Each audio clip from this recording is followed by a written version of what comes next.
नमस्कार. रँडर रघुनाथ पुरुषोत्तम परांजपे प्राथमिक शाळा बुजुर्गबागा सादर करीत आहे सांघिक अभिवाचन. चला तर मग ऐकूया तीची गोष्ट. ती स्त्रीच आहे जिने जगायला शिकवलं. ती स्त्रीच आहे जिने त्या जगण्याला अर्थ दिला. ती स्त्रीच आहे जिने त्या अर्थाला शब्द दिले. ती स्त्रीच आहे जिने त्या शब्दाला क्षणांमध्ये बदललं. अगं किती सुंदर कविता आहे ना तुम्ही. हो हो, फारच सुंदर कविता आहे. पण आपल्या दैनंदिन जीवनात हे खरंच लागू होतं का? हो, खरंच विचार करण्यासारखा प्रश्न आहे हा. तुम्हालाही हा प्रश्न पडत असेलच ना?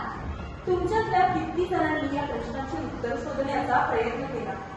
आज मुलींना शिक्षणासाठी खूप स्वातंत्र्य मिळाले आहे, पण एवढंच पुरेसं आहे का?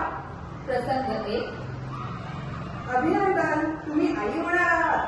5 महिन्यानंतर. अगं तू कशाला वाटते? तुला आता काळजी घ्यायला हवी बघ. आपल्या घराण्यात कुलदीपक जन्माला येणार आहे, माझा नातू. हो हो, आपल्या मुलाचं नाव काय ठेवायचं? त्याच्यासाठी चांगली शाळाही शोधायला लागेल. मी माझ्या नातवाला टोपरं शिवण बर का. माझं तर म्हणणं आहे त्याचं नाव आपण राम ठेवूयात, राम. आणि मुलगी झाली तर तिच्यासाठी पण नाव शोधून ठेवूयात. अगं काय ना अभद्र बोलतेस. मला आपल्या घराला वंशच हवाय, डोक्यावरचं वजन नाही. बरोबर आहे आई तुझं. नेहा, लक्षात ठेव, आपल्या घरात मुलगा जन्माला यायला हवा. समजलं का तुला? मला तर काही समजतच नाहीये. म्हणजे मुलगा किंवा मुलगी कोणी असते तरी ते आपलंच बाळ असणार आहे ना. आणि जर समजा मला मुलगी झाली तर काय होईल? लोक तिलाही स्वीकारतील की नाही, तिला नीट वागवतील की नाही, हा विचार करतच आई झोपी जाते आणि ती स्वप्नात तिच्या बाळाशी बोलते. आई, आई मी तुझ्या पोटात आहे, पण तुझ्या श्वासाची लय मला कळते. तू हसलीस की माझं जग उजळतं, तू काळजीत असलीस की माझं हृदय धडधडतं. आई, आई मला भीती नाही जगाची, भीती आहे फक्त नाकात जाण्याची. मी मुलगी आहे, कमजोर नाही, तुझ्यासारखीच मजबूत आहे. मला जगू दे आई, आई मला जगू दे. प्रसंग 2. या कान्हाजीवाची काय चूक होती ज्याचा जन्म होण्याआधी जीव घेतला गेला? जर मुलगी जन्म घेण्याआधी इतकी असुरक्षित असेल तर या क्रूर जगात तिच्यासोबत अजून काय काय होणे याची आपण कल्पनाच करू शकत नाही. आता ताजेच असणारे मणिपूर राज्याचे उदाहरण घेऊया. 2 धर्मांच्या भांडणात अडकल्या त्या निष्पाप होण्या. प्रत्येक गोष्टी स्त्रीच का ओरबाडली जाते? कदाचित कोवळ्या सुरक्षित असतील. कदाचित. परी, खालच्या दुकानातल्या काकांकडून फुलं घेऊन ये बाळ. हो आई, येते. काका काका, 10 रुपयांची फुलं देता का? देतो ना. नाव काय बाळा तुझं? परी. काका पैसे घेताना तिचा हात घट्ट पकडतात. परी हात सोडवण्याचा प्रयत्नही करते. घाईघाईने घराकडे पळते. ती तिच्या भीतीची उमटलेली पहिली जखम घेऊन. काय झालं मला? एवढी घाबरलेली का आहेस? आई, आई, हे काका, आई मला भीती वाटते.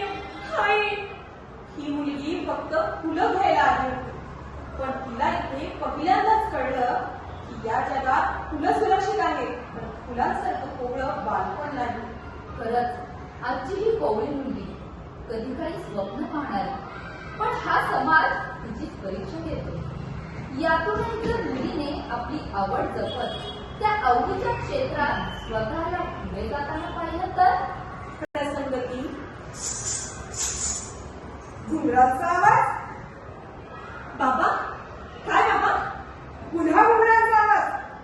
आई, बाबा, मला नृत्यात करिअर करायचं आहे, हे माझं स्वप्न आहे. बस, पुन्हा तोच विषय. हे घर आहे की तमाशा? नाच, घुंगरू, स्वप्न, लाज नाही वाटत ना बोलायला? आई, नृत्य म्हणजे तमाशा नाही ग, ते माझं स्वप्न आहे, माझी ओळख आहे. स्वप्न, ओळख. मुलींची ओळख घरात असते, त्यांच्या नम्रपणात असते, पायात घुंगरू बांधून नाचण्यात नाही. 4 लोक काय म्हणतील याची लाज नाही का वाटत तुला? घरातली मुलगी असे पायात घुंगरू बांधून नाचतीये, लोक शेण घालतील आमच्या तोंडात. तुला शिकवलं ते काय पायात घुंगरू बांधून नाचण्यासाठी नाही. तुला शेवटचं सांगतोय, पुन्हा या घरात मला घरचा आवाज नको आहे. पण बाबा, घरात मुलगी जन्माला येणंच पाप आहे. आणि तिला स्वप्न असणं अजून मोठं पाप. यापेक्षा मुलगी नसलेलीच बरी नाही का? साधं आपण आयुष्यात काय करायचं हे ठरवण्याचं स्वातंत्र्य मुलींना मिळत नाही. आपल्या इच्छांना मुरड घालून, स्वप्नांचा त्याग करून, आपल्या आई वडिलांच्या अपेक्षांचं ओझं ती पूर्णही करते. आपल्या बुद्धिमत्तेची चुणूक दाखवून त्यांना हव्या त्या क्षेत्रात ती उच्च पदावरही पोहोचते. आणि इतके कष्ट करून मिळवलेले हे करिअर करताना तर ती आनंदी आणि सुरक्षित असते का? हॅलो हॅलो आई, पोहोचतेच मी ऑफिसला. हो, उशीर झाला होता मला, पण चालतच चालले. नको काळजी करू, दिवसाडोला काय होणार मला. चल बाय. ओ मॅडम, लिफ्ट पाहिजे का? चला की सोडवतो तुम्हाला. अहो घाबरताय काय? बसा गाडीत. दिवसा डोळ्यात जर अशा घटना व्हायला लागल्या तर या मुलींनी बाहेर पडावं की नाही? ऍसिड फेक, बलात्कार, विनयभंग या सगळ्यात अल्पवयीन मुलींना सुद्धा सोडलं नाही ग. का अशी परिस्थिती आहे आपल्या देशाची? का एखाद्या मुलीला खेळणं समजून वाटते तसं वागवतात, तिच्या भावनांशी खेळतात? अगं बाहेरची परिस्थिती अशी आहे, पण घरात नाही ग. तारेवरची कसरत करत का होईना, पण घरात असतोच की तिला मान. काय ग, खरंच असतो ना?